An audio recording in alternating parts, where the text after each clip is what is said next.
Hello दोस्तों, exam tracker में आपका स्वागत है। आज मैं आपके लिए फिर से 25 प्रश्नों का एक प्रैक्टिस सेट लाया हूँ, जो कि किसी भी एग्ज़ाम्स में डायरेक्टली रिपीट करके पूछे जाते हैं और हर एक क्वेश्चंस को पूरा डिटेल में भी समझने वाले हैं। एक क्वेश्चन से कितने सारे क्वेश्चंस बन सकते हैं वो भी मैं शेयर करने वाला हूँ। तो चलिए शुरू करते हैं।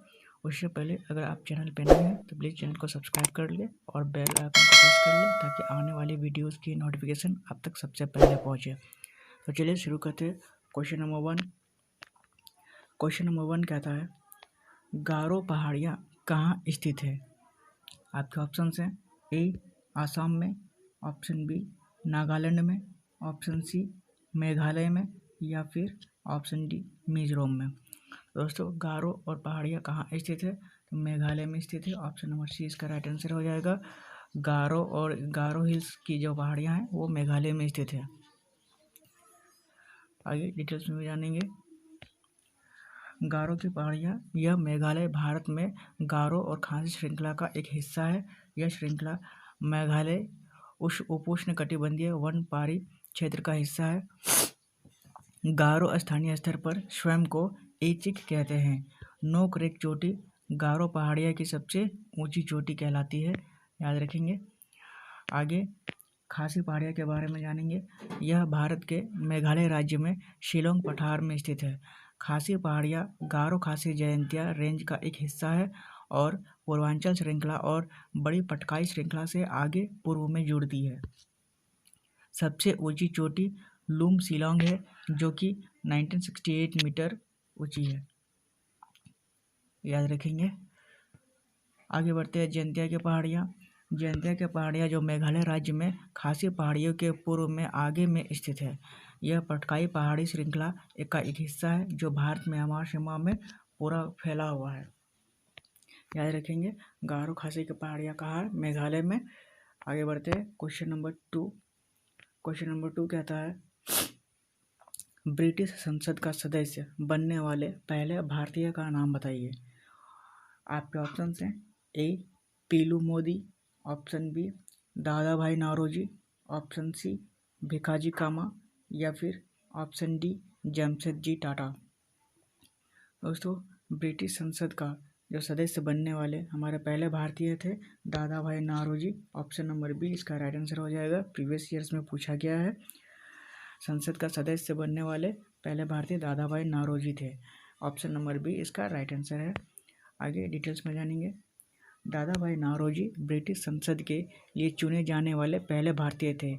वे 1892 के आम चुनाव में फिन्सबरी सेंट्रल से लिबरल पार्टी के टिकट पर चुने गए थे। दादा भाई नौरोजी को grand old man of India और भारत के अनौपचारिक राजदूत के नाम से भी जाना जाता है। ये नाम से याद रखेंगे, ये नाम से भी पूछा जाता है। आगे की पॉइंट्स में जानेंगे।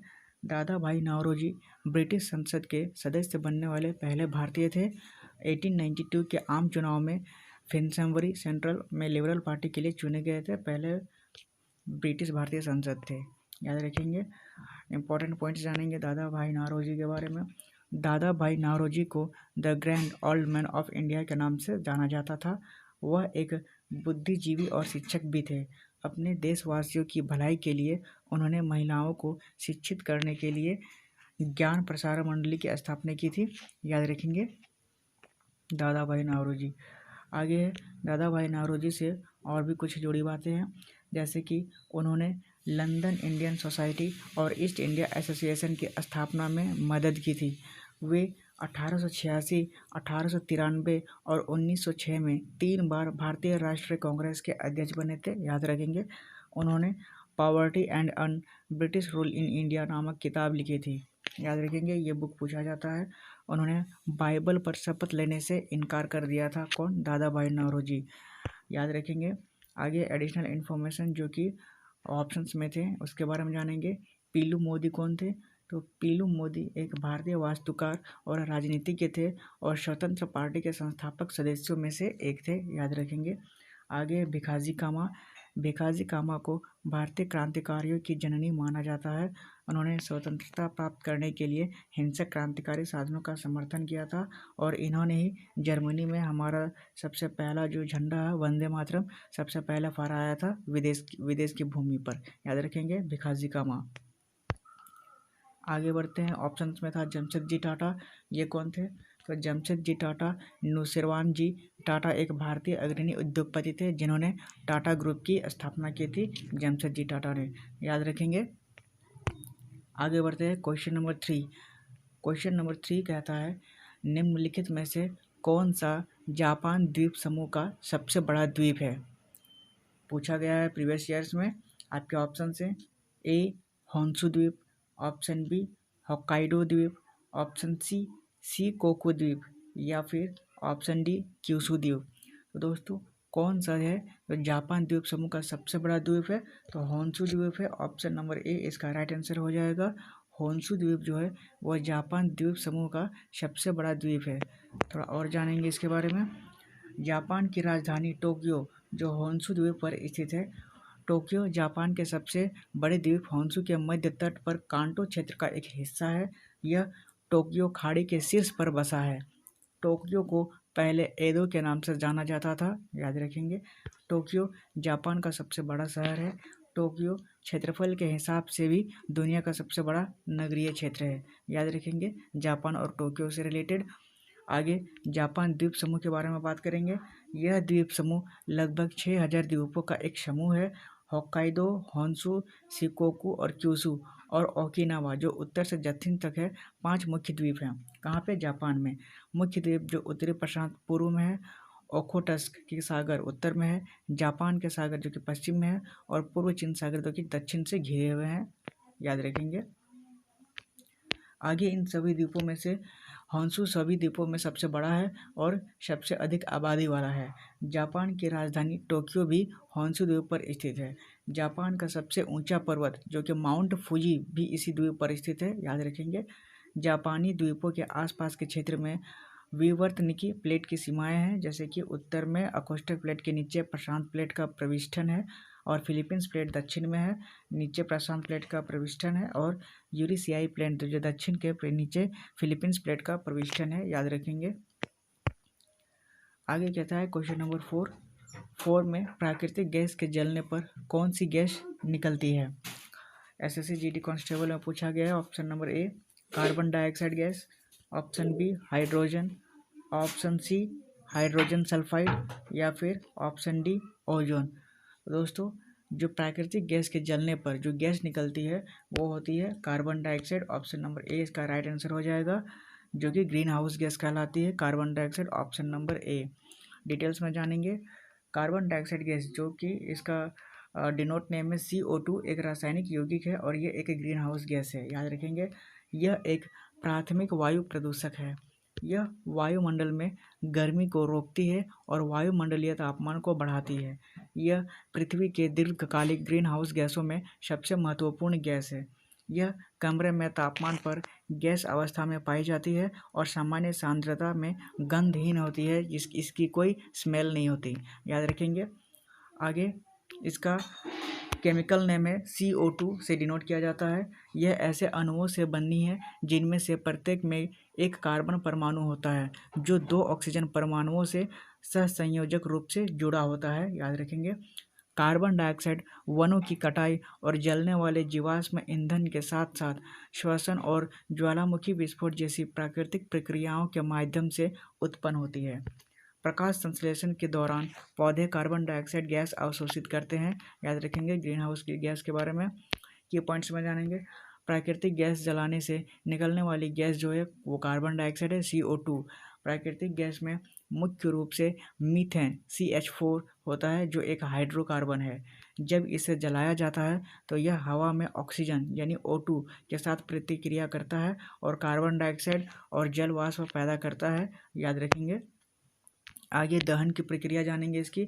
ये एक ऐसी प्रक्रिया है जिसमें सामग्री ऑक्सीजन डाइऑक्साइड के साथ प्रतिक्रिया करती है जिसमें प्रकाश और गर्मी रूप में ऊर्जा निकलती है। जैसे दहन प्रतिक्रियाओं के लिए एकल अभिकारक के रूप में O2 की आवश्यकता होनी चाहिए। याद रखेंगे। आगे एडिशनल इन्फॉर्मेशन में जानेंगे। कार्बन डाइऑक्साइड एक ग्रीन हाउस गैस है और इसका उत्सर्जन ग्लोबल वार्मिंग और जलवायु परिवर्तन में योगदान देता है। प्राकृतिक गैस जलाने पर हाइड्रोजन जो कि H2 नहीं निकलती है, हालांकि इसका उत्पादन प्राकृतिक गैस के भाप सुधार द्वारा किया जा सकता है। याद रखेंगे ये सब। आगे कहता है पॉइंट्स में, हाइड्रोजन सल्फाइड जो कि H2S है, एक दुर्गंध युक्त रंगहीन गैस होती है जिसका कोई कलर नहीं होता और जिसका कोई स्मेल भी नहीं होता। यह कभी कभी प्राकृतिक गैस में मौजूद होता है और पाइपों और उपकरणों में जंग का कारण बन सकता है। इसे प्राकृतिक गैस के प्रसंस्करण के दौरान हटा दिया जाता है। प्राकृतिक गैस जलाने से ओजोन यानी O3 उत्सर्जित नहीं होती है। यह ऑक्सीजन का एक रूप है जो नाइट्रोजन ऑक्साइड NOx और वाष्पशील कार्बनिक यौगिकों VOC जैसे प्रदूषकों पर सूर्य के प्रकाश की क्रिया से बनता है। याद रखेंगे सारे के सारे पॉइंट्स। आगे बढ़ते हैं क्वेश्चन नंबर 5। क्वेश्चन नंबर 5 कहता है, निम्नलिखित में से कौन लहसुन और प्याज में मौजूद मुख्य सक्रिय सल्फर युक्त यौगिकों में से एक है। पूछा गया है SSC MTS में। याद रखेंगे। आपके ऑप्शन है allicin, option B cellulose, option C ethanol या फिर ऑप्शन डी फिनाइल। तो दोस्तों, लहसुन और प्याज में जो एक सक्रिय सल्फर युक्त यौगिक है वो एलिसिन होता है, जो उसमें मौजूद होता है। ऑप्शन नंबर ए इसका राइट आंसर हो जाएगा। आगे डिटेल्स में जानेंगे। एलिसिन, लहसुन के सबसे भिन्न गंध एलिसिन एक तेलीय और थोड़ा सा पीला पदार्थ होता है, उसी के कारण आती है। लहसुन में लगभग 33 सल्फर यौगिक शामिल हैं जो एलियम प्रजाति के पौधों की विशिष्ट गंध, स्वाद और जैविक विशेषताओं के लिए जिम्मेदार है। याद रखेंगे। आगे पॉइंट में जानेंगे। एलिसिन, जिसे डाइलिल थियोसल्फिनेट भी कहा जाता है, प्याज और जंगली लहसुन के अर्क में पाया जाने वाला प्रमुख थायोसल्फिनेट घटक है। लहसुन में एलिसिन तब तक मौजूद नहीं होता जब तक कि उसे कुचला या काटा नहीं गया हो। लहसुन के गांठ को तोड़ने से एलिनीज एंजाइम सक्रिय हो जाता है जो एलिन को एलिसन में बदल देता है। याद रखेंगे सारे के सारे पॉइंट्स। आगे एडिशनल इन्फॉर्मेशन में जानेंगे। सेलुलोज, सेल्यूलोज एक सफ़ेद रेशेदार पदार्थ है जिसमें कोई स्वाद और गंध नहीं है। पानी और कार्बनिक सॉल्वेंट्स में अघुलनशील है, जिसमें मतलब डिजॉल्व नहीं होता, घुलता नहीं है। यह पादप कोशिका भित्ति का मुख्य घटक है। सेल्यूलोज चैन माइक्रोफाइब्रिल्स और या फिर पॉलीसेकेराइड के बंडलों में व्यवस्थित होते हैं जो माइक्रोफाइब्रिल्स के बंडल में व्यवस्थित होते हैं जो बदले में पौधे की कोशिका भित्ति बनाते हैं। लकड़ी, कागज और कपास सभी में सेल्यूलोज होता है। याद रखेंगे।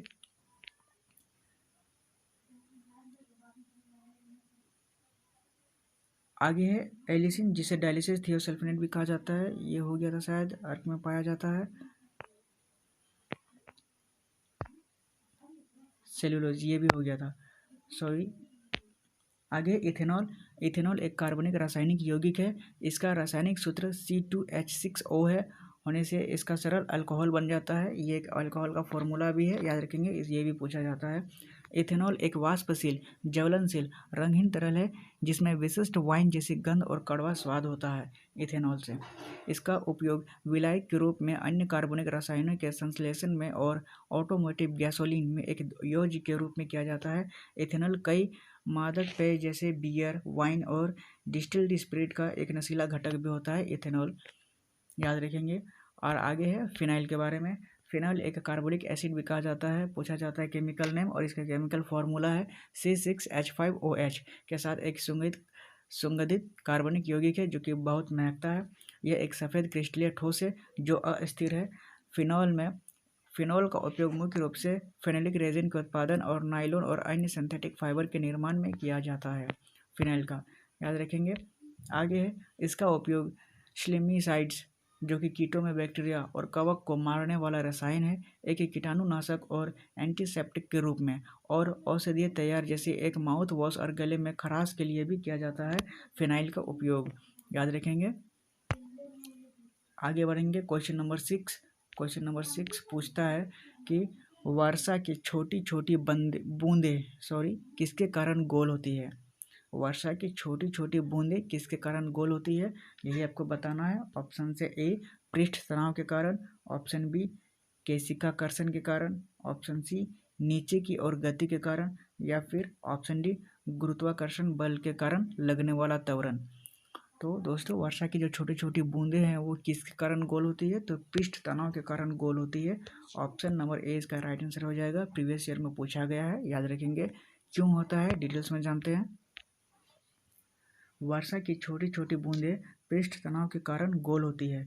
पृष्ठ तनाव द्रव की सतह पर होता है। यह अणुओं को एक साथ चिपका देता है। द्रव अपने मुक्त पृष्ठीय क्षेत्रफल को कम करने की कोशिश करता है। गोलाकार आकार में पृष्ठीय क्षेत्रफल जो सबसे कम होता है। छोटी बूंदों पर पृष्ठ तनाव बड़ी बूंदों की तुलना में सबसे ज़्यादा होता है, याद रखेंगे। आगे बढ़ते हैं। बूंद के आसपास वायु का प्रवाह होने की वजह से ऐसा होता है। गुरुत्वाकर्षण बल भी बूंदों के गोल होने का एक कारण है। गुरुत्वाकर्षण की दृष्टि से गोल आकार सबसे न्यूनतम आकार होता है, याद रखेंगे। वर्षा की बूंदें गिरने के बाद वायुमंडल से गिरने की गति की वजह से वह अपना गोल आकार खो देती है और हैमबर्गर जैसा आकार ले लेती है, याद रखेंगे। आगे बढ़ेंगे, की पॉइंट्स में जानेंगे। जल के पृष्ठ तनाव के कारण वर्षा की बूंदें लगभग गोलाकार संरचना में बनने लगती है। यह पृष्ठीय तनाव एक जलीय निकाय की त्वचा है जो अणुओं को एक साथ चिपका देती है। इसके कारण जल के अणुओं के बीच एक कमजोर हाइड्रोजन आबंध बनता है। वर्षा की छोटी बूंदों पर पृष्ठ तनाव बड़ी बूंदों की तुलना में अधिक प्रबल होता है। इसका कारण बूंद के आसपास वायु का प्रवाह है, याद रखेंगे। आगे बढ़ते हैं। जैसे ही वर्षा की बूंद गिरती है वह अपना गोल आकार खो देती है। वर्षा की बूंद हैमबर्गर बन के ऊपरी आधे हिस्से की तरह हो जाती है जो नीचे की ओर चपटी और शीर्ष पर एक घुमावदार गुंबद के साथ। वर्षा की बूंदें पारंपरिक आंसू के आकार के अलावा कुछ भी है। यह वायुमंडल से उनके गिरने की गति के कारण होता है। जल की बूंद के नीचे का वायु जो प्रवाह शीर्ष पर वायु प्रवाह से अधिक होता है। शीर्ष पर छोटे वायु संचलन विक्षोभ कम वायुदाब उत्पन्न करते हैं। शीर्ष पर पृष्ठीय तनाव वर्षा की बूंदों को अधिक गोलाकार बनाता है जबकि तल अधिक चपटा हो जाता है, याद रखेंगे। आगे एडिशनल इन्फॉर्मेशन में जानेंगे। पृष्ठ तनाव वह गुण जिसके कारण द्रव अपने मुक्त पृष्ठीय क्षेत्रफल को कम करने का प्रयास करता है पृष्ठ तनाव कहलाता है। एक गोलाकार आकार में पृष्ठीय क्षेत्रफल न्यूनतम होता है और इसी कारण से वर्षा की बूंदें गोलाकार होती है। पृष्ठीय तनाव को तरल सतह पर खींची गई एक काल्पनिक रेखा की प्रति इकाई लंबाई पर कार्य करने वाले बल के रूप में मापा जाता है। जैसे सरफेस टेंशन का एक फॉर्मूला है फोर्स बाय लेंथ। पृष्ठ तनाव के कारण पृष्ठीय क्षेत्रफल को कम करने के लिए द्रव की एक बूंद गोलाकार आकार ग्रहण कर लेती है, याद रखेंगे। सारे के सारे पॉइंट्स पृष्ठ तनाव से रिलेटेड कि बूंदें गोल क्यों होती है। आगे बढ़ेंगे। Question number 7। क्वेश्चन नंबर 7 क्या आता है? भूकंप को मापने वाला यंत्र कौन सा है? इंपॉर्टेंट क्वेश्चन से प्रीवियस ईयर्स में पूछा गया है। भूकंप को मापने वाला यंत्र कौन सा है, यही आपको बताना है। ऑप्शन ए है सिस्मोग्राफ, ऑप्शन बी है बैरोमीटर, ऑप्शन सी मैनोमीटर या फिर ऑप्शन डी एमीटर। दोस्तों भूकंप को मापने वाला यंत्र जो है वो होता है सिस्मोग्राफ। ऑप्शन नंबर ए इसका राइट आंसर हो जाएगा। यह है सिस्मोग्राफ जिससे भूकंप मापा जाता है। आगे डिटेल्स में जानेंगे। भूकंप को मापने के लिए सिस्मोग्राफ नाम के एक यंत्र का इस्तेमाल किया जाता है। सिस्मोग्राफ में सिस्मोमीटर नाम का एक उपकरण होता है। यह भूकंप की वजह से होने वाले कंपन को विद्युत संकेतों में बदल देता है।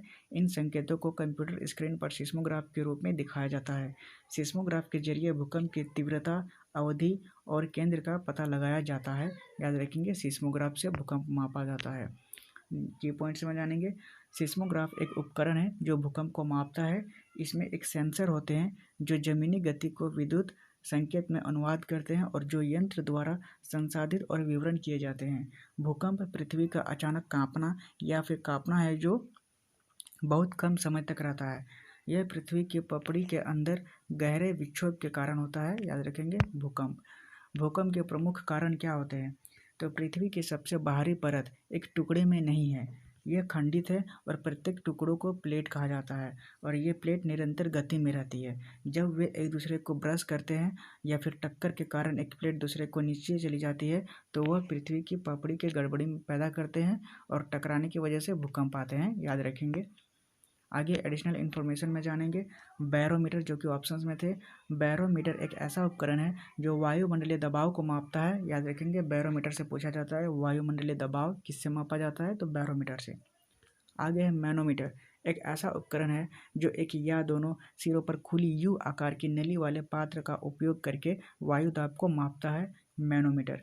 आगे कहते हैं एमीटर। एमीटर जो विद्युत को मापता है उसको एमीटर कहते हैं, याद रखेंगे। आगे मोर इन्फॉर्मेशन में जानेंगे। भूकंप की तीव्रता को मापने के लिए एक रिएक्टर स्केल का इस्तेमाल किया जाता है। रिएक्टर स्केल जो हर अगली इकाई पिछली इकाई से 10 गुना ज़्यादा तीव्रता रखती है। इस स्केल पर 2.0 और 3.0 की तीव्रता का भूकंप हल्का होता है, जबकि 6.2 की तीव्रता का भूकंप शक्तिशाली होता है, याद रखेंगे। भूकंप की तीव्रता को मापने वाला जो यंत्र है वो रिएक्टर स्केल से मापा जाता है। आगे एक्स्ट्रा में जानेंगे। रिएक्टर स्केल को अमेरिकी वैज्ञानिक चार्ल्स रिएक्टर ने साल 1935 में विकसित किया था। 1970 के बाद से भूकंप की तीव्रता मापने के लिए रिएक्टर स्केल का बजाय आघूर्ण परिमाण में पैमाना मतलब मोमेंट मैग्नीट्यूड स्केल, जो कि एमएमएस कहते हैं, का इस्तेमाल किया जाने लगा था। याद रखेंगे रिएक्टर स्केल के बारे में। आगे क्वेश्चन 8 तक बढ़ेंगे। क्वेश्चन 8 पूछता है उत्तरी ध्रुव पर पहुंचने वाला पहला व्यक्ति कौन था। इंपॉर्टेंट क्वेश्चन है, एसएससी जीडी कांस्टेबल में पूछा गया है। ये आपको बताना है। ऑप्शन ए है रॉबर्ट पियरी, ऑप्शन बी एमंडरसन, या फिर ऑप्शन सी टासमान, या फिर ऑप्शन डी जॉन कैबॉट। तो दोस्तों उत्तरी ध्रुव पर, यह है उत्तरी ध्रुव, और उत्तरी ध्रुव पर पहुंचने वाला जो सबसे पहला व्यक्ति था वो था Robert Peary. Option number A इसका राइट आंसर हो जाएगा। उत्तरी ध्रुव पर पहुंचने वाला पहला व्यक्ति रॉबर्ट पियरी था। डिटेल्स में जानेंगे कैसे। रॉबर्ट पियरी जो 6 अप्रैल 1909 को उत्तरी ध्रुव पर पहुंचने वाला पहला व्यक्ति था। उत्तरी ध्रुव को भौगोलिक उत्तरी ध्रुव या स्थलीय उत्तरी ध्रुव के रूप में भी जाना जाता है।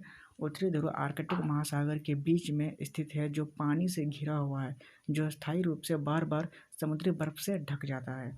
इसका अक्षांश 90 डिग्री उत्तर में है और देशांतर की सभी रेखाएं ध्रुवीय ग्रिड में मिलती है। नूनावुत का कनाडाई क्षेत्र उत्तरी ध्रुव के सबसे निकट है, याद रखेंगे। आगे है अमेरिकी नौसेना के इंजीनियर जो रॉबर्ट पीरी है को उत्तरी ध्रुव पर पहुंचने का श्रेय दिया जाता है।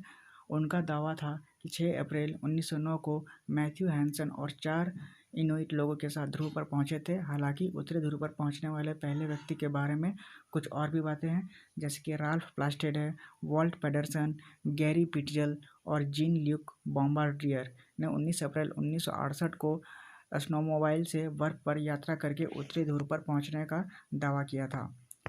और बाकी और भी लोग हैं, जैसे वेली हर्बर्ट और उनके साथी एलन गिल, रॉय कॉर्नर और केनेथ हेजेस पैदल उत्तरी ध्रुव पर पहुंचने वाले पहले व्यक्ति बने थे।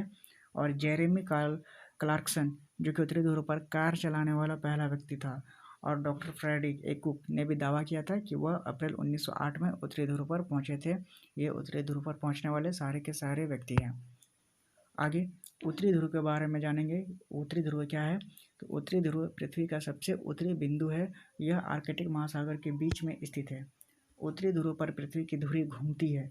उत्तरी ध्रुव पर सूरज मार्च के विषुव के दिन उगता है और सितंबर के शरद विषुव तक फिर से अस्त नहीं होता। उत्तरी ध्रुव पर कोई समय क्षेत्र नहीं है। उत्तरी ध्रुव पर सभी दिशाओं में दक्षिण की ओर संकेत मिलता है, याद रखेंगे। आगे कहता है उत्तरी ध्रुव पर ध्रुव तारा हमेशा आकाश में साफ दिखाई देता है। उत्तरी ध्रुव पर समुद्र पर जमी बर्फ की परत 2 से 3 मीटर तक मोटी होती है और उत्तरी ध्रुव पर कोई अस्थायी संरचना नहीं है। उत्तरी ध्रुव पर तैरते हुए शोध केंद्र अक्सर सटीक स्थान से गुजरते हैं। उत्तरी ध्रुव पर पहुंचने वाली पहली भारतीय महिला प्रीति सेन गुप्ता थी, याद रखेंगे। ये भी पूछा जाता है, प्रीति सेन गुप्ता पहली भारतीय कौन थी उत्तरी ध्रुव पर पहुंचने वाली पहली महिला। आगे बढ़ते हैं क्वेश्चन नंबर 9। क्वेश्चन नंबर 9 कहता है किस देश को मध्य रात्रि का सूर्य वाला देश कहा जाता है। आपके ऑप्शन हैं A Norway, option B Japan, option C Australia, या फिर ऑप्शन डी स्वीडन। दोस्तों वो देश है जो मध्य रात्रि का सूर्य वाला देश कहा जाता है वो है नॉर्वे। ऑप्शन नंबर ए इसका राइट आंसर हो जाएगा। नॉर्वे जो है वो मध्य रात्रि का सूर्य वाला देश कहा जाता है, जिसमें सूर्य नहीं उगता है ऐसा बोला जाता है। आगे डिटेल्स में जानेंगे क्या है। नॉर्वे को मध्य रात्रि का सूर्य वाला देश कहा जाता है। नॉर्वे के कुछ हिस्सों में मध्य रात्रि सूर्य नामक प्राकृतिक घटना होती है। इस घटना में सूर्य मध्य मई से मध्य जुलाई तक 24 घंटे तक चमकता है। नॉर्वे के उत्तरी भाग का ज़्यादातर हिस्सा आर्कटिक वृत्त से ऊपर स्थित है। इस वजह से यहाँ सूर्य कभी पूरी तरह से क्षितिज के नीचे नहीं जाता। याद रखेंगे। आगे की पॉइंट्स में जानेंगे। नॉर्वे जो देश को मध्य रात्रि के सूर्य का देश कहा जाता है, जैसा कि नॉर्वे प्राकृतिक घटना का अनुभव करता है जिसे मध्य रात्रि सूर्य कहा जाता है। नॉर्वे देश ने मध्य रात्रि के सूर्य के देश के नाम से हासिल कर लिया है। याद रखेंगे, नॉर्वे इसी नाम से फेमस है। आगे, इसको मध्य रात्रि के सूर्य का देश इसलिए कहा जाता है क्योंकि देश का उत्तरी भाग आर्कटिक वृत्त के ऊपर स्थित है, जहां सूर्य मध्य मई से मध्य जुलाई तक 24 घंटे तक चमकता है। मई के अंत से लेकर जुलाई के अंत तक आर्कटिक वृत्त के उत्तर में स्थित क्षेत्रों में सूर्य कभी भी पूरी तरह से क्षितिज के नीचे नहीं जाता है। देश के बाकी हिस्सों में प्रतिदिन 20 घंटे तक दिन का प्रकाश अनुभव होता है। आगे एडिशनल इन्फॉर्मेशन में जानेंगे। मध्य रात्रि का सूर्य एक प्राकृतिक घटना है जो गर्मियों के महीनों में आर्कटिक वृत्त के उत्तर में या आर्कटिक सर्कल के दक्षिण में तब होता है जब स्थानीय मध्य रात्रि में सूर्य दिखाई देता है। जब आधी रात को आर्कटिक में सूर्य दिखाई देता है तो सूर्य बाएं से दाएं जाता हुआ प्रतीत होता है, लेकिन अंटार्कटिका में समान आभासी गति दाएं से बाएं होती है। यह 65 डिग्री 44 से 90 डिग्री उत्तर या दक्षिण अक्षांश पर होता है और यह अपवर्तन के कारण आर्कटिक वृत्त या फिर आर्कटिक वृत्त पर बिल्कुल भी नहीं रुकता है। याद रखेंगे, इसलिए नॉर्वे को मध्य रात्रि का देश कहा जाता है।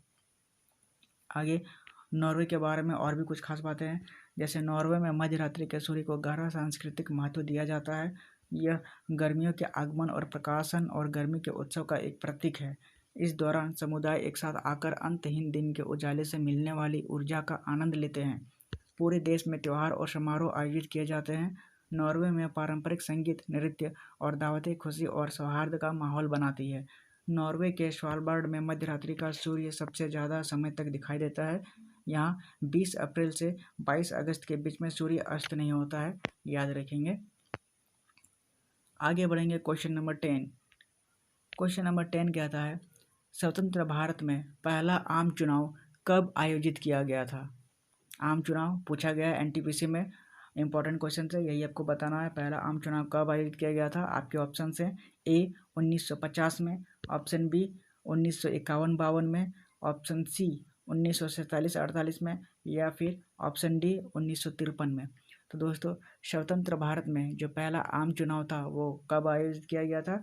51 और 52 में। ऑप्शन नंबर बी इसका राइट आंसर हो जाएगा। पहला आम चुनाव जो है वो 51-52 में स्टार्टिंग किया गया था। डिटेल्स में जानेंगे।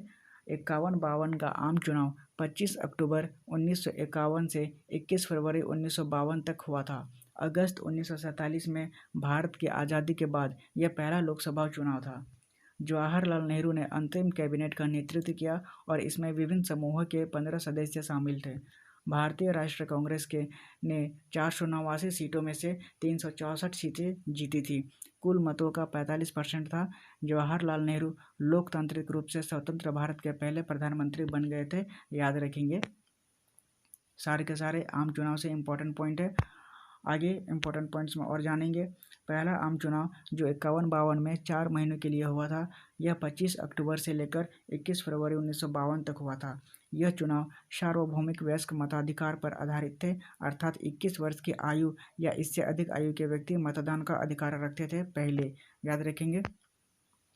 आगे है 173 मिलियन से अधिक मतदाता थे, जिनमें से अधिकांश गरीब, निरक्षर और ग्रामीण लोग जो कि थे और उन्हें चुनाव का कोई भी अनुभव नहीं था। पहले आम चुनाव में जवाहरलाल नेहरू ने सक्रिय चुनाव प्रचार किया था। पार्टियों ने 489 सीटों के लिए चुनाव लड़ा था। कांग्रेस ने 364 सीटों के साथ चुनाव जीता क्योंकि लोगों ने उस पार्टी को वोट दिया था जिसका नेतृत्व जवाहरलाल नेहरू ने किया था। याद रखेंगे। आगे बढ़ते हैं क्वेश्चन नंबर 11। क्वेश्चन नंबर 11 कहता है, स्वतंत्र भारत के प्रथम और अंतिम गवर्नर जनरल कौन थे? एमटीएस में पूछा गया है, इंपॉर्टेंट क्वेश्चन है, याद रखेंगे। आपके ऑप्शन है A Lord Canning, option B Lord Mountbatten, option C Chakravarti Rajagopalachari, या फिर option D Lord Warren Hastings. दोस्तों, इसमें गलती ये करते हैं लोग कि लॉर्ड माउंटबेटन को टिक करके आ जाते हैं। लेकिन थोड़ा क्वेश्चन ध्यान से पढ़ेंगे। भारत के प्रथम और अंतिम भारतीय गवर्नर जनरल, ये पॉइंट इंपॉर्टेंट है कि भारतीय गवर्नर जनरल कौन थे, तो चक्रवर्ती राजगोपालचारी थे। ऑप्शन नंबर सी इसका राइट आंसर हो जाएगा, जो भारतीय गवर्नर जनरल था स्वतंत्र भारत के प्रथम और आखिरी भी। आगे जानेंगे डिटेल्स में कहते हैं आज़ाद भारत के पहले और आखिरी भारतीय गवर्नर जनरल जो थे वो चक्रवर्ती राजगोपालचारी थे। उन्हें राजा जी के नाम से भी जाना जाता है। उन्होंने जून 1948 में उन्हें भारत की अंतरिम सरकार का गवर्नर जनरल नियुक्त किया गया था और उन्होंने जनवरी 1950 तक इस पद पर रहे थे, याद रखेंगे। आगे है की पॉइंट्स इसके। वह आज़ादी के बाद भारत के पहले स्वतंत्र और अंतिम भारतीय गवर्नर जनरल थे। चक्रवर्ती राजगोपालचारी को राजा जी के नाम से भी जाना जाता था, याद रखेंगे, ये भी पूछा जाता है। स्वतंत्रता से पूर्व के युग में राजा जी भारतीय राष्ट्रीय कांग्रेस के सदस्य और महात्मा गांधी के एक वफादार समर्थक थे, याद रखेंगे। आगे उनके बारे में जानेंगे, राजगोपालचारी के बारे में। उनका जन्म 10 दिसंबर 1878 को तमिलनाडु के मद्रास राज्य में हुआ था। वह पर्यावरणवाद एक वैश्विक इतिहास पुस्तक के लेखक थे। राजा जी 1920 में असहयोग आंदोलन में सक्रिय भागीदार थे। वह गांधी के समाचार पत्र यंग इंडिया के संपादक भी बने थे। कौन? राजगोपालचारी। उन्होंने 26 जनवरी 1950 तक गवर्नर जनरल तक पद संभाला था और वह अपने राजनीतिक करियर के दौरान मुख्यमंत्री पद पर भी रहे थे। वह अप्रैल 1952 में मद्रास के मुख्यमंत्री बने थे, याद रखेंगे। आगे एडिशनल इन्फॉर्मेशन में जो कि ऑप्शंस में थे, लॉर्ड माउंटबेटन भारत के अंतिम ब्रिटिश गवर्नर जनरल थे, याद रखेंगे। लॉर्ड वॉरेन हेस्टिंग्स बंगाल के पहले गवर्नर जनरल थे और लॉर्ड कर्जन जो कि 1905 में बंगाल के विभाजन के सर्वश्रेष्ठ था, उसी के समय वो वहाँ राज कर रहा था, लॉर्ड कर्जन, बंगाल विभाजन के समय में, याद रखेंगे, काफ़ी इंपॉर्टेंट है। आगे बढ़ेंगे, आज़ाद भारत से जुड़ी कुछ और बातें भी जान लेंगे। भारत के पहले गवर्नर जनरल जो कि लॉर्ड माउंटबेटन थे, वे ब्रिटिश भारत के आखिरी वायसराय थे। लॉर्ड माउंटबेटन के नेतृत्व में ही भारतीय स्वतंत्रता अधिनियम तैयार किया गया था। भारत का विभाजन भी लॉर्ड माउंटबेटन ने ही तय किया था और भारत की आज़ादी के समय लॉर्ड माउंटबेटन भारत के वायसराय थे, याद रखेंगे। आज़ादी के बाद वो राजगोपालचारी बने थे और आज़ाद के समय में अंतिम भारत की आज़ादी के समय में लॉर्ड माउंटबेटन ही थे, कंफ्यूज नहीं होना है। एक बार राजगोपालचारी और माउंटबेटन के बारे में मैंने प्रैक्टिस सेट पे करवाया है, आप लोग डिटेल्स में देख लीजिएगा, कंफ्यूज नहीं होना है। आगे बढ़ते हैं, क्वेश्चन नंबर 12।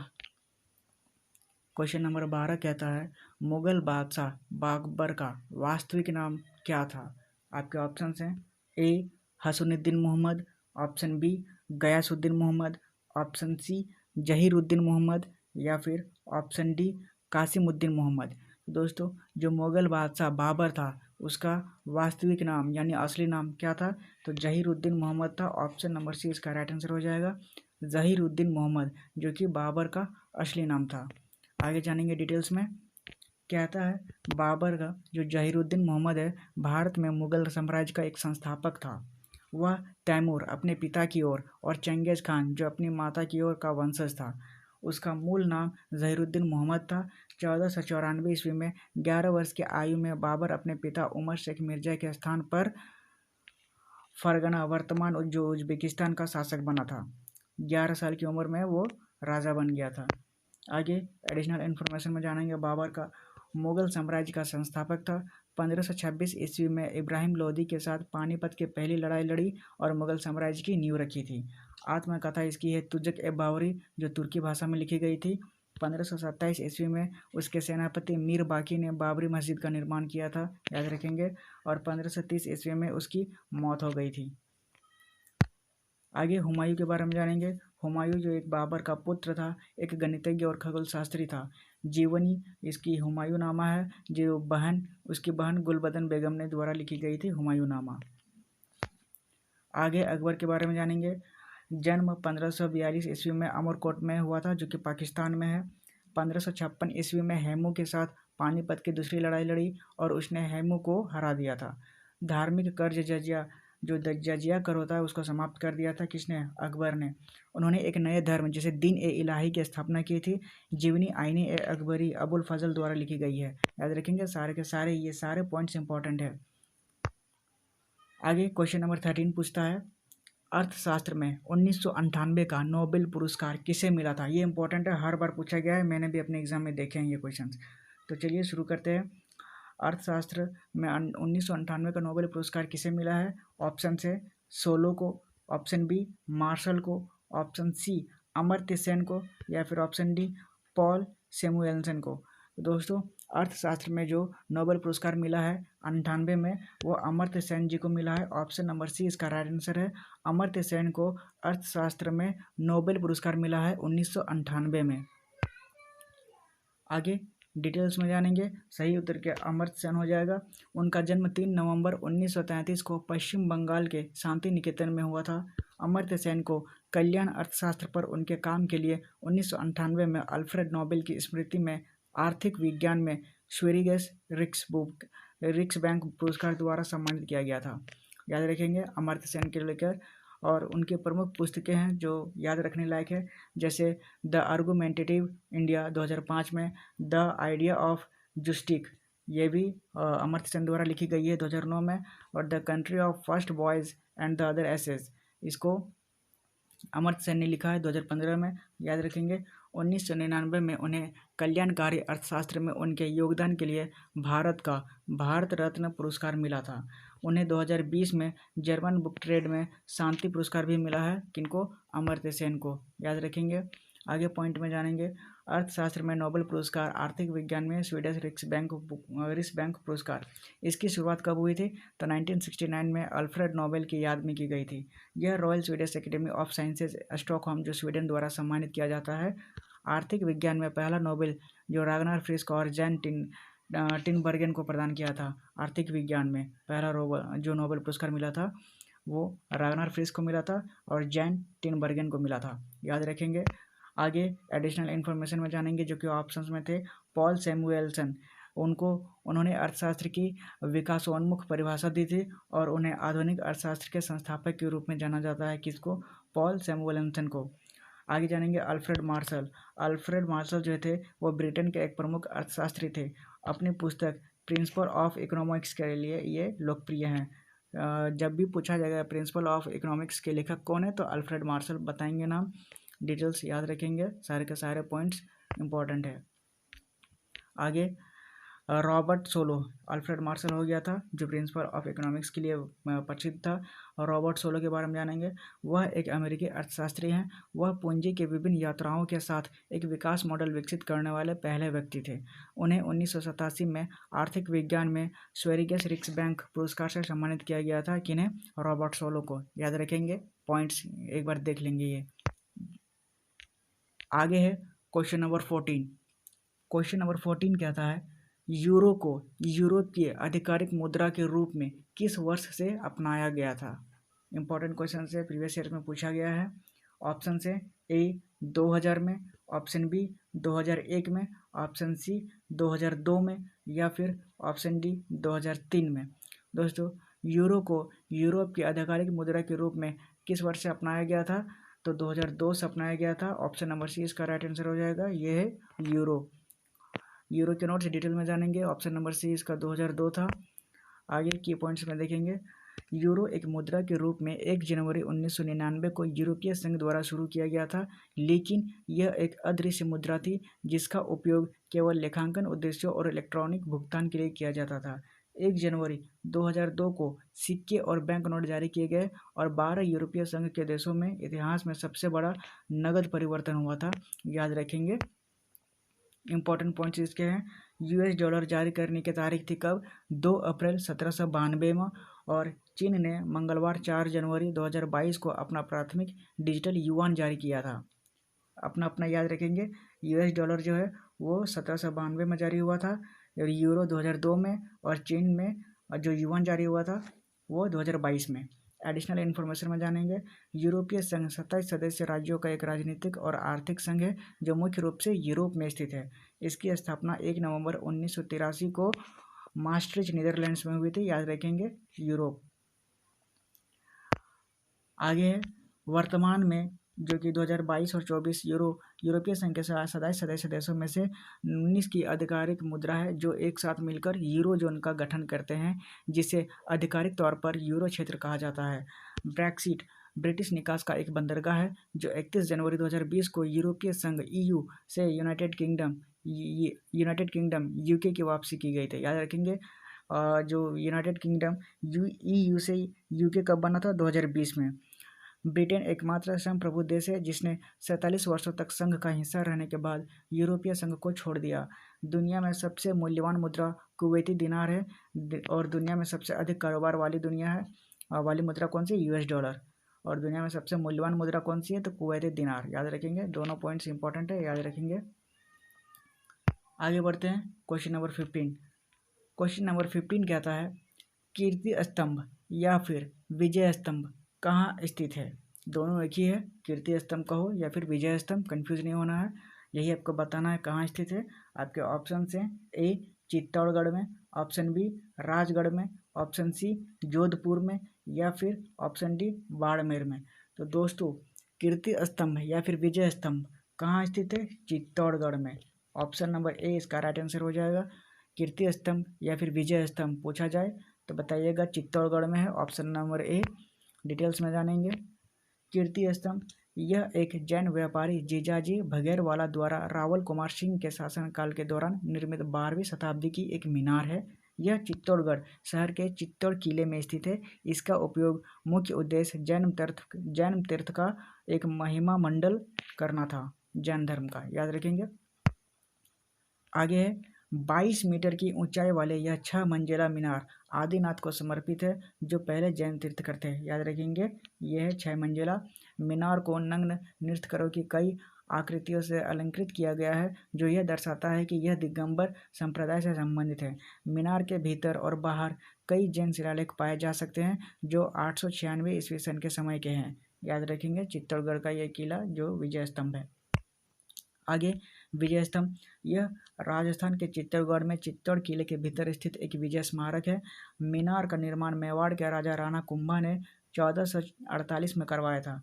मीनार का निर्माण मोहम्मद खिलजी के नेतृत्व में मालवा और गुजरात के संयुक्त सेनाओं पर उनकी जीत के उपलक्ष्य में किया गया था। याद रखेंगे विजय स्तंभ। आगे विजय स्तंभ जो कि राजस्थान के चित्तौड़गढ़ में स्थित है। यह चित्तौड़ किले के अंदर बना एक विजय स्मारक है। इसका निर्माण मेवाड़ के राजा राणा कुंभा ने करवाया था। विजय स्तंभ से जुड़ी और कुछ खास बातें हैं, जैसे कि इसे कीर्ति स्तंभ भी कहा जाता है। इसका निर्माण 14 से 48 ईस्वी में करवाया गया था। यह स्तंभ भगवान विष्णु को समर्पित है। इसमें कुल 9 मंजिला है। आगे और डिटेल्स में जानेंगे। सबसे ऊपरी मंजिल पर जैन देवी पद्मावती की मूर्ति है। इसकी ऊंचाई 120 फुट है और इसमें 157 सीढ़ियाँ हैं। इसके वास्तुकार राव जैता थे। याद रखेंगे, भारतीय डाक ने 15 अगस्त 1949 को विजय स्तंभ को दर्शाने वाला ₹1 का डाक टिकट जारी किया था। याद रखेंगे, इसके वास्तुकार कौन थे? जाव जैता। इंपॉर्टेंट है, याद रखेंगे। आगे बढ़ते हैं क्वेश्चन नंबर 16। क्वेश्चन नंबर 16 क्या आता है? भारतीय राष्ट्रीय कांग्रेस के संस्थापक कौन थे? दोस्तों जब देश आज़ाद हुआ था तो राष्ट्रीय कांग्रेस बनाया गया था और राष्ट्रीय कांग्रेस ने ही देश आज़ाद के समय में संस्थापक कौन थे इसके बताना है। आपके ऑप्शन है A William Adam, option B A.O. Hume, option C रास बिहारी बोस या फिर ऑप्शन D मोतीलाल नेहरू। दोस्तों ये है कांग्रेस का एक चिन्ह जो का प्रतीक है और इसके संस्थापक कौन थे? तो A.O. ह्यूम थे। ऑप्शन नंबर B इसका राइट आंसर हो जाएगा। भारतीय राष्ट्रीय कांग्रेस के संस्थापक कौन थे? A.O. ह्यूम। 1885 में इसका संस्थापन किया गया था। आगे जानेंगे की पॉइंट्स में। A.O. Hume imperial civil service के ब्रिटिश सदस्य थे और भारतीय राष्ट्रीय कांग्रेस के संस्थापकों में से एक थे। उन्होंने पत्रिका स्ट्रे फेदर की भी स्थापना की जिसमें उन्होंने और उनके अभिदाता ने पूरे भारत के पक्षों पर नोट दर्ज किए थे। उन्होंने 1894 में भारत छोड़ दिया और अपने जीवन के अंत में दक्षिण लंदन वानस्पतिक संस्थान पाया था। Birds of India, my scrap book या फिर rough notes of Indian oology and ornithology और लिस्ट ऑन एसोटोरिक थियोसॉफी उनके महत्वपूर्ण रचनाएं। याद रखेंगे, उनके सारे बुक्स यहाँ पे हैं, एक बार देख लेंगे सारे बुक्स उसके। आगे एडिशनल इन्फॉर्मेशन में जानेंगे। भारतीय राष्ट्रीय कांग्रेस की स्थापना जो है वो 28 दिसंबर 1885 को हुई थी। याद रखेंगे भारतीय राष्ट्रीय कांग्रेस के बारे में। और जब देश आज़ाद हुआ था तो भारतीय राष्ट्रीय कांग्रेस की ही नेता ने आज़ाद करवाया था। यह एशिया और अफ्रीका में ब्रिटिश साम्राज्य में उभरने वाला पहला आधुनिक राष्ट्रवादी आंदोलन था। एलन ऑक्टेवियन ह्यूम जो कि एओ ह्यूम है, विलियम वेडरबर्न, डब्ल्यू.सी. बनर्जी, सुरेंद्र नाथ बनर्जी, मनमोहन घोष, लाल मोहन घोष, बदरुद्दीन तैयबजी, एम.जी. रानाडे, दादा भाई नौरोजी, दिनेश वाचा, फिरोज शाह मेहता, भारतीय राष्ट्रीय कांग्रेस के सभी ये संस्थापक थे। सभी के सभी नाम आते हैं, लेकिन सबसे पहले एओ ह्यूम का नाम आता है। एओ ह्यूम याद रखेंगे ये नाम, भारतीय राष्ट्रीय कांग्रेस के संस्थापक के नाम से। आगे बढ़ेंगे। Question number 17। क्वेश्चन नंबर 17 पूछता है ध्वनि की चाल किसमें अधिकतम होती है? आपके ऑप्शन है ए निर्वात में, ऑप्शन बी गैस में, ऑप्शन सी द्रव में, या फिर ऑप्शन डी ठोस में। दोस्तों, ध्वनि की चाल मतलब साउंड की स्पीड सबसे ज़्यादा किस में होती है? तो ठोस सॉलिड ठोस पदार्थ में होती है। साउंड की स्पीड सबसे ज़्यादा तेज होती है ठोस कणों में। डिटेल्स में जानेंगे। साउंड की स्पीड ठोस पदार्थों में सबसे ज़्यादा होती है। ठोस पदार्थों में अणु, द्रव या गैसों की तुलना में एक दूसरे से ज़्यादा करीब होते हैं, जिससे साउंड तरंगें तेज होती है और तेज चलने लगती है। लोहा उन पदार्थों में से एक है जिनमें साउंड सबसे तेज गति से चलती है, याद रखेंगे। आगे इसकी संकल्पना करते हैं। ध्वनि की चाल उस माध्यम के घनत्व पर निर्भर करती है जिसके माध्यम से वह यात्रा कर रही है। मतलब दोस्तों कि साउंड की स्पीड उसी से तय करती है कि किस माध्यम में वो चल रही है, उसी हिसाब से वो तय होती है उसकी स्पीड। ठोस माध्यम में जैसे कि कणों को बारीकी से पैक किया जाता है, इसलिए घनत्व अधिक होता है और एक अणु से दूसरे अणु तक की जानकारी ठोस माध्यम से तेजी से यात्रा करती है। तरल पदार्थ में जैसे अणु ठोस पदार्थों की तुलना में अधिक दूर होते हैं, इसलिए तरल पदार्थ के लिए घनत्व कम होता है। और गैस में अणु बहुत शिथिल होते हैं, स्टील में ध्वनि तरंग की गति अधिकतम होती है, याद रखेंगे। इसलिए साउंड की स्पीड सबसे ज़्यादा लोहे में होती है, जो कि पूरा कठोर होना चाहिए। आगे स्पष्टीकरण करते हैं। साउंड की एक यात्रिक तरंग है जिसे यात्रा करने के लिए एक माध्यम की आवश्यकता होती है। ठोस में ध्वनि की गति अधिकतम होती है, फिर यह तरल में हो और यह गैसों में सबसे धीमा होती है। ध्वनि की गति समान भौतिक स्थितियों के तहत किसी दिए गए माध्यम से भी आवृत्तियों के लिए भी समान रहती है, याद रखेंगे। आगे नोट करेंगे। जो हवा में साउंड की स्पीड कितनी होती है? 330 मीटर पर सेकेंड होती है। स्टील में साउंड की स्पीड कितनी होती है? तो 5920 मीटर पर सेकेंड होती है। और में ध्वनि तरंगों का वेग जो शून्य होता है, और पानी में ध्वनि तरंगों का वेग जो कि 1480 मीटर पर सेकेंड होता है, याद रखेंगे। ये सारे के सारे पॉइंट्स कोई भी पूछा जा सकता है। आगे जानेंगे। Question number 18। क्वेश्चन नंबर 18 कहता है देश में चांदी का सबसे बड़ा उत्पादक राज्य कौन सा है? आपके ऑप्शन है ए Andhra Pradesh, option B Madhya Pradesh, option C पश्चिम बंगाल, या फिर ऑप्शन डी राजस्थान। पूछा गया है, इंपॉर्टेंट क्वेश्चन है एनटीपीसी में। तो दोस्तों, चांदी का सबसे बड़ा उत्पादक राज्य कौन सा है? तो राजस्थान हो जाएगा right answer. Option number D, जो देश में चांदी का सबसे बड़ा जो उत्पादक राज्य है वो हमारा राजस्थान है। आगे डिटेल्स में जानेंगे। राजस्थान चांदी के उत्पादन में भारत का नेतृत्व करता है, याद रखेंगे। उदयपुर राजस्थान में जावर की खदानें भारत में सबसे बड़ी चांदी की खान है। यह हिंदुस्तान जिंक लिमिटेड द्वारा संचालित है। झारखंड के धनबाद जिले में टुंडू लीड स्मेल्टर एक अन्य उत्पादक है, यह भी हिंदुस्तान जिंक लिमिटेड द्वारा संचालित है। भारत चांदी का प्रमुख उत्पादक नहीं है और इसलिए वह इसका आयात करता है, याद रखेंगे। आगे, चांदी आमतौर पर सीसा, जस्ता, तांबा और सोने के अयस्कों के साथ होता है और इसे इलेक्ट्रोलाइसिस या फिर रासायनिक विधियों के उत्पाद के रूप से निकाला जाता है। आगे, यह कर्नाटक में कोलार गोल्ड फील्ड्स और हट्टी गोल्ड खानों द्वारा भी उत्पादित किया जाता है। सोने की रिफाइनिंग के दौरान झारखंड के सिंहभूम जिले में मऊ भंडार स्मेल्टर में हिंदुस्तान कॉपर लिमिटेड इसे तांबे के टुकड़ों से प्राप्त करता है।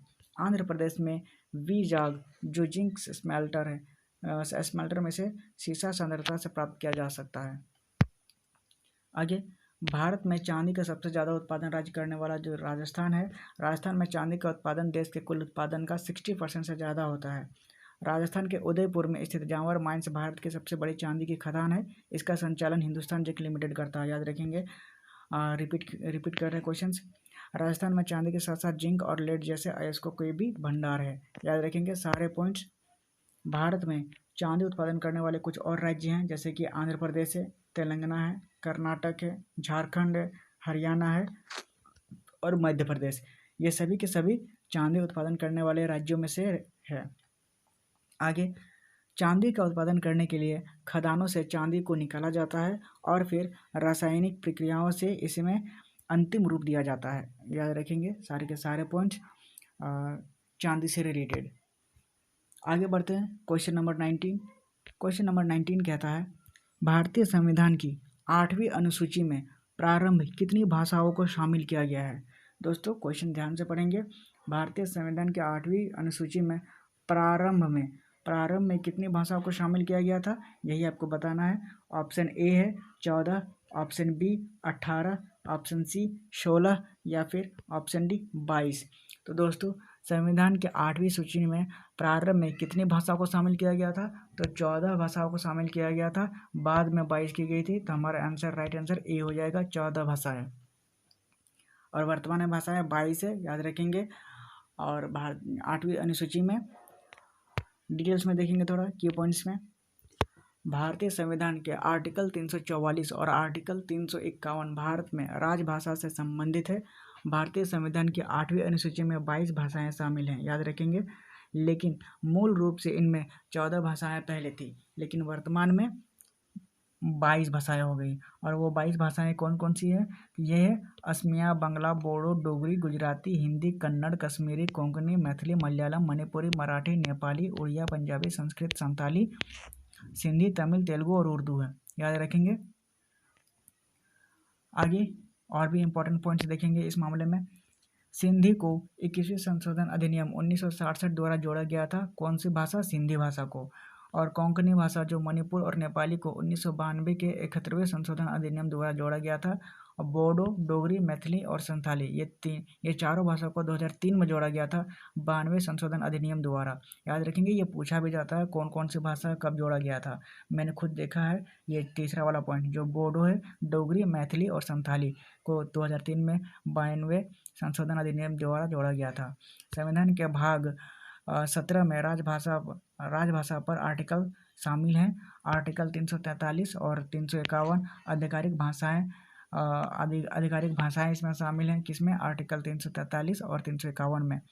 कोंकणी भाषा के लिए कोई लिपि ही नहीं है, याद रखेंगे, पूछा भी जाएगा कौन सी भाषा की लिपि नहीं है, तो कोंकणी भाषा की। आगे सभी अनुसूचियों के बारे में जानेंगे डिटेल्स में। भारतीय संविधान की जितने भी अनुसूचियां हैं, 12 अनुसूचियां हैं, वो क्या क्या है जान लेंगे। प्रथम अनुसूची में राज्यों और केंद्र शासित प्रदेशों के नाम दिए गए हैं। दूसरे अनुसूची में भारत के राष्ट्रपति हैं, राज्यपाल, अध्यक्ष, सर्वोच्च न्यायालय और उच्च न्यायालय के न्यायाधीशों आदि के भत्तों, विशेषाधिकारियों और परिलब्धियों के प्रावधान भी हैं। तीसरी अनुसूची में कहता है भारत के केंद्रीय मंत्रियों, संसद सदस्यों, सर्वोच्च न्यायालय और उच्च न्यायालय के न्यायाधीशों आदि के लिए शपथ का एक प्रतिज्ञान है। बाकी चौथी अनुसूची में राज्यसभा में राज्यों और केंद्र शासित प्रदेशों के लिए सीटों का आवंटन के संबंध में प्रावधान शामिल है चौथी अनुसूची में। आगे 5वीं अनुसूची में देखेंगे अनुसूचित क्षेत्रों और अनुसूचित जनजातियों को, मतलब 5वीं अनुसूची में ST SC के रिजर्वेशन के बारे में बताया गया है। 6ठी अनुसूची में असम, मेघालय, त्रिपुरा और मिजोरम राज्यों के जनजातीय क्षेत्रों के प्रशासन के बारे में बताया गया है। और 7वीं अनुसूची में संघ सूची, राज्य सूची और समवर्ती सूची है 7वीं अनुसूची में, याद रखेंगे। और 8वीं अनुसूची में है 22 भाषाएं, याद रखेंगे, जिसके बारे में अभी हम लोग पढ़े थे। आगे 9वीं अनुसूची में क्या कहता है, यह भूमि सुधारों से संबंधित राज्य के अधिनियमों और विनियमों से संबंधित है। और 10वीं अनुसूची में दल बदल कानून है, दल बदल याद रखेंगे 10वीं अनुसूची में। और 11वीं अनुसूची में पंचायती राज व्यवस्था है। और 12वीं अनुसूची में प्रावधान जो नगर पालिकाओं की शक्तियों, अधिकारों और जिम्मेदारियों को निर्दिष्ट करते हैं। इसमें 18 विषय हैं, याद रखेंगे 12वीं अनुसूची में। जितने भी अनुसूचियाँ हैं सभी अनुसूची क्लियर रखेंगे। 12 के 12 अनुसूची के मैंने बता दिया है, एक बार यहाँ से देख लेंगे। अब आगे बढ़ेंगे। आगे संविधान की 8वीं अनुसूची में शामिल भाषाओं की सूची भारत सरकार द्वारा आधिकारिक तौर पर मान्यता प्राप्त है। शुरुआत में 26 जनवरी 1950 को 14 भाषाओं को संविधान में शामिल किया गया था, याद रखेंगे शुरुआती में। और यही हम लोग से क्वेश्चन पूछा गया था। बाद में सिंधी भाषा को 21वें संशोधन द्वारा जोड़ा गया था 1967 के जरिए। और कोंकणी, मणिपुर, नेपाली और भाषाओं को 71वें संशोधन द्वारा जोड़ा गया था 1992 के जरिए शामिल किया गया था। तो टोटल भाषाएं 22 हो गई थी, याद रखेंगे। अभी वर्तमान में भाषाएं 22 है। आगे बढ़ते हैं क्वेश्चन नंबर 20। क्वेश्चन नंबर 20 कहता है 5वीं पंचवर्षीय योजना का मूल उद्देश्य क्या था। आपके ऑप्शन हैं ए गरीबी को हटाना था, ऑप्शन बी सार्वजनिक वितरण प्रणाली में सुधार करना था, ऑप्शन सी समावेशी विकास करना था, या फिर ऑप्शन डी समावेशी वृद्धि करना था।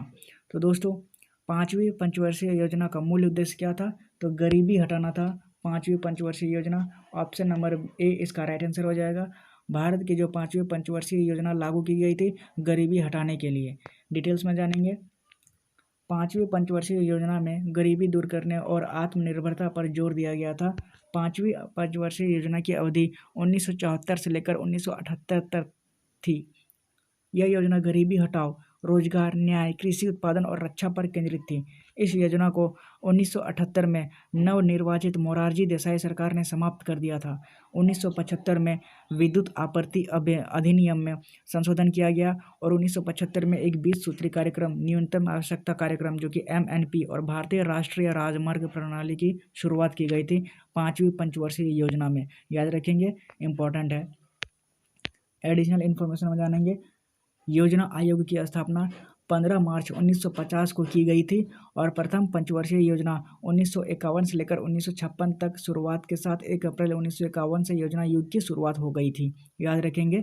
और आर्थिक योजना का उपयोग संसाधनों के कुशल उपयोग के साथ अर्थव्यवस्था के विकास और समन्वय के लिए भारत सरकार की दीर्घकालिक योजनाओं को वर्णन करने के लिए किया जाता है। इंपॉर्टेंट है, याद रखेंगे। भारत में आर्थिक नियोजन स्वतंत्रता के बाद वर्ष 1950 में शुरू हुआ था। तब इसे राष्ट्र की आर्थिक वृद्धि और विकास के लिए आवश्यक समझा गया था। सर्वप्रथम भारत में 8वीं पंचवर्षीय योजनाओं में भारी और बुनियादी उद्योगों में भारी निवेश के साथ सार्वजनिक क्षेत्रों की वृद्धि पर जोर दिया गया था। लेकिन 1997 में 9वीं पंचवर्षीय योजना की शुरुआत के साथ सरकार को विकासकर्ता बनाने की दिशा में ध्यान आकर्षित किया गया था 9वीं पंचवर्षीय योजना में। आगे जानेंगे। 11वीं पंचवर्षीय योजना का मूल उद्देश्य तेजी से और समावेशी से विकास करना था। पूछा जाएगा, जो कि ऑप्शंस में था समावेशी विकास करना, वो 11वीं पंचवर्षीय योजना में था। यह शिक्षा, कौशल विकास, लैंगिक असमानता को कम करने और पर्यावरणीय स्थिरता और कृषि दर में वृद्धि को 4%, उद्योग दर में वृद्धि को 10% और विकास दर में वृद्धि को 9% के माध्यम से सशक्तिकरण करने पर भी जोर देता है, जो 2009 तक सभी के लिए स्वच्छ पेयजल उपलब्ध कराना था 11वीं पंचवर्षीय योजना में। याद रखेंगे, इंपॉर्टेंट है सारे के सारे पंचवर्षीय योजना। आगे बढ़ेंगे। Question number 21। क्वेश्चन नंबर 21 कहता है, निम्नलिखित में से किस देश ने अपनी राजधानी का नाम बदलकर नूर सुल्तान कर लिया गया था? आपके ऑप्शन हैं A Kazakhstan, option B Kiribati, option C Kenya, या फिर ऑप्शन डी इनमें से कोई भी नहीं। दोस्तों, किस देश ने अपनी राजधानी का नाम बदलकर नूर सुल्तान कर लिया था? तो कजाकिस्तान ने कर लिया था। ऑप्शन नंबर ए इसका राइट आंसर हो जाएगा। 2019 में अपना जो नाम बदलकर नूर सुल्तान कर लिया था। SSC CGL में पूछा गया है, इंपॉर्टेंट क्वेश्चन है, याद रखेंगे, भूलना नहीं है। आगे डिटेल्स में भी जानेंगे, क्लियर हो जाएगा। नूर सुल्तान जो है वो कजाकिस्तान की राजधानी है। नूर सुल्तान को पहले अस्ताना के नाम से जाना जाता था। साल 2019 में कजाकिस्तान के अंतरिम राष्ट्रपति कासिम जोमार्ट टोकाय ने शहर का नाम बदलकर नूर सुल्तान कर दिया था। नूर सुल्तान का मतलब कजाकी में प्रकाश का सुल्तान होता है, याद रखेंगे। नूर सुल्तान का पहला नाम था अस्ताना। की पॉइंट्स में जानेंगे। कजाकिस्तान ने अपनी राजधानी अस्ताना को नाम बदलकर नूर सुल्तान कर दिया था। नाम परिवर्तन पहले राष्ट्रपति के सम्मान में किया गया था। नूर सुल्तान नजरबायेव, जिन्होंने 30 साल तक की भूमिका निभाई थी। जोमार्ट टोकायेव कजाकिस्तान के राष्ट्रपति हैं, याद रखेंगे। आगे एडिशनल इन्फॉर्मेशन में जानेंगे, जो कि किर्गिज़स्तान थे। ऑप्शंस में बिश्केक किर्गिस्तान की राजधानी है, जो कि सोम किर्गिस्तान की मुद्रा है। केनिया के बारे में जानेंगे। नैरोबी केनिया की राजधानी है और केन्या शिलिंग केनिया की मुद्रा है। किरीबाती क्या है? टरवा अटल किरीबाती की राजधानी है और किरीबाती डॉलर किरीबाती की मुद्रा है, याद रखेंगे। सारे के सारे पॉइंट्स इंपॉर्टेंट है, ध्यान में रखेंगे। बाकी आगे बढ़ते हैं। Question number 22। क्वेश्चन नंबर 22 कहता है, संगीत नाटक अकादमी की स्थापना किस वर्ष की गई थी?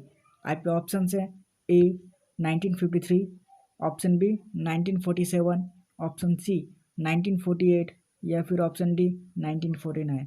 दोस्तों, संगीत नाटक एकेडमी की स्थापना किस वर्ष की गई थी? तो 1953 में की गई थी, 31 मई 1953 को। ऑप्शन नंबर ए इसका राइट आंसर हो जाएगा, और दिल्ली में की गई थी। आगे डिटेल्स में जानेंगे। संगीत नाटक एकेडमी की स्थापना 31 मई 1900, ये मिस प्रिंट है, यहाँ पे 53 होगा, 1953 को हुई थी। इसे संगीत, नृत्य और नाटक के लिए राष्ट्रीय अकेडमी के रूप में भी जाना जाता है। भारत में यह प्रदर्शन कला के मुख्यालय के रूप में कार्य करता है। यह संगीत नाटक एकेडमी पुरस्कार प्रदान करता है, जो कलाकारों को प्रदर्शन अभ्यास करने के लिए दिया जाने वाला एक सर्वोच्च भारतीय सम्मान है। याद रखेंगे। और इसमें 1953 है, कंफ्यूज नहीं होना है। डिटेल्स में देख लेंगे। यहाँ पे संगीत नाटक एकेडमी जो फाउंड हुआ था वो 1953 में, वहाँ 52 में मिस प्रिंट हो गया था, याद रखेंगे। आगे बढ़ते हैं। देश में प्रदर्शन कला के क्षेत्र में सर्वोच्च संस्थान संगीत नाटक एकेडमी की स्थापना 1953 में संगीत, नृत्य और नाटक के रूप में व्यक्त भारत की विविध संस्कृति की विशाल अमूर्त विरासत के संरक्षण और संवर्धन के लिए की गई थी। अकेडमी का प्रबंधन इसकी सामान्य परिषद के पास है, याद रखेंगे, संगीत नाटक एकेडमी से रिलेटेड। आगे बढ़ेंगे। Question number 23। क्वेश्चन नंबर 23 कहता है, भारत में मुद्रा की दशमलव प्रणाली कब पेश की गई थी? एसएससी जीए में पूछा गया है, इंपॉर्टेंट क्वेश्चन है, याद रखेंगे। आपको बताना है। ऑप्शन नंबर ए 1947 को की गई थी, ऑप्शन बी 1952 को की गई थी, या फिर ऑप्शन सी 1950 को की गई थी, या फिर ऑप्शन डी 1957 को की गई थी। दोस्तों, मुद्रा की दशमलव प्रणाली कब पेश की गई थी? तो ऑप्शन नंबर डी इसका राइट आंसर हो जाएगा, 1957। ऑप्शन नंबर डी, भारत में मुद्रा की दशमलव प्रणाली जो है वो 1957 को पेश की गई थी। डिटेल्स में जानेंगे। भारत में दशमलव मुद्रा प्रणाली 1 अप्रैल 1957 को शुरू की गई थी। इससे पहले भारतीय मुद्रा रुपया आना पाई प्रणाली में थी। इस प्रणाली में 1 रुपये में 16 आने और 64 पैसे होते थे। दशमलव प्रणाली शुरू होने के बाद 1 रुपये में 100 पैसे हो गए थे, याद रखेंगे। इसलिए दशमलव प्रणाली शुरू की गई थी 1957 में। आगे और भी थोड़ा जान लेंगे इस बारे में। दशमलव प्रणाली शुरू करने के पीछे मकसद था कि देश के मुद्रा प्रणाली को संगठित और प्रभावी बनाया जा सके। इससे व्यापार और वस्तुओं के आने जाने में मदद भी मिलेगी।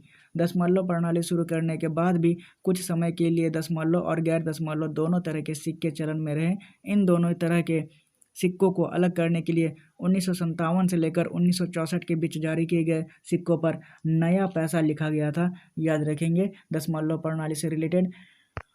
आगे बढ़ते हैं। Question number 24। क्वेश्चन नंबर 24 कहता है, माउंट एवरेस्ट के शिखर पर पहुंचने वाली पहली महिला कौन थी? आपके ऑप्शन है। ए Premlata Agarwal, option B Santosh Yadav, option C Bachendri Pal, या फिर ऑप्शन डी जुनको तेबई। दोस्तों, माउंट एवरेस्ट के शिखर पर जो सबसे पहुंचने वाली महिला है, यहाँ पूछा नहीं गया है कि भारत की महिला है या फिर कहाँ की महिला है। यहाँ पे सिर्फ महिला पूछा है, यानी सबसे पहले पहुंचने वाली महिला है जुनको तेबई। ऑप्शन नंबर डी हो जाएगा। अगर पूछा जाता भारत की पहली महिला है तो फिर यहाँ जुनको तेबई नहीं होता, इसलिए याद रखेंगे। क्वेश्चन आराम से पढ़ेंगे। माउंट एवरेस्ट के शिखर पर पहुंचने वाली पहली महिला कौन थी? तो जुनको तेबई। ऑप्शन नंबर डी इसका राइट आंसर हो जाएगा, यह है जुनको तेबई। आगे डिटेल्स में देखते हैं। माउंट एवरेस्ट पर चढ़ने वाली पहली महिला जापान की थी, जुनको तेबई। वह एक पर्वतारोही, लेखिका और शिक्षिका थी। जुनको तेबई ने 7 महाद्वीपों की सबसे ऊंची चोटियों पर चढ़ाई की थी, याद रखेंगे, जुनको तेबई। आगे डिटेल्स में और भी जानेंगे पॉइंट वाइज। 16 मई 1975 को जुनको तेबई, जो कि जापान से थे, माउंट एवरेस्ट की चोटी पर पहुंचने वाली पहली महिला बनी। वह 7 महाद्वीपों में से प्रत्येक की सबसे चोटियों पर चढ़ाई करने वाली पहली महिला भी है। संतोष यादव 2 बार माउंट एवरेस्ट पर चढ़ने वाली दुनिया की पहली महिला बनी है। और बछेंद्री पाल, जो कि 1954 में, नकुरी भारतीय पर्वतारोही, जो 1984 में माउंट एवरेस्ट की चोटी पर पहुंचने वाली पहली भारतीय महिला बनी है, याद रखेंगे। अगर पूछा जाए कि माउंट एवरेस्ट पर पहुंचने वाली पहले भारतीय महिला कौन है, तो बछेंद्री पाल। और माउंट एवरेस्ट पर पहुंचने वाली पहली महिला कौन है, तो जुनको तेबई बोलेंगे। और माउंट एवरेस्ट पर 2 बार चढ़ने वाली महिला बताएंगे तो वह है संतोष यादव। तीनों के तीनों अलग अलग नाम है, याद रखेंगे, कंफ्यूज नहीं होना है। आगे एक्स्ट्रा पॉइंट में देख लेंगे। वही माउंट एवरेस्ट पर चढ़ने वाली पहली भारतीय महिला बछेंद्री पाल थी। उनका जन्म 24 मई 1954 को उत्तराखंड के उत्तरकाशी जिले के नकुरी गांव में हुआ था। साल 1984 में वह माउंट एवरेस्ट की चोटी पर पहुंची थी। साल 2019 में भारत सरकार ने उन्हें पद्म भूषण से सम्मानित किया था। याद रखेंगे ये सारे के सारे पॉइंट्स। आगे है माउंट एवरेस्ट पर चढ़ने वाली कुछ और उल्लेखनीय महिलाएं थे। कौन कौन है? ताम वतनबे हैं, जो 63 साल की उम्र में माउंट एवरेस्ट पर चढ़ने वाली सबसे उम्रदराज महिला थी और साल 2012 में उन्होंने 73 साल की उम्र में अपना ही रिकॉर्ड तोड़ दिया था।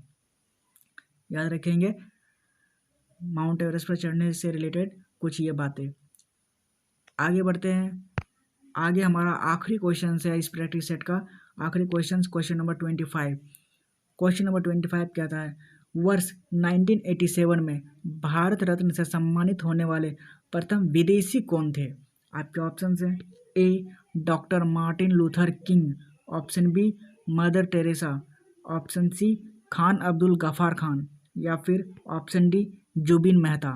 दोस्तों 1987 में भारत रत्न से सम्मानित होने वाले जो पहला विदेशी था वो था खान अब्दुल गफ्फार खान, जो कि पाकिस्तान से था। ऑप्शन नंबर सी इसका राइट आंसर हो जाएगा। भारत रत्न से सम्मानित किया गया था पहला विदेशी खान अब्दुल गफ्फार खान को। यह है भारत रत्न का मेडल। आगे देखते हैं डिटेल्स में।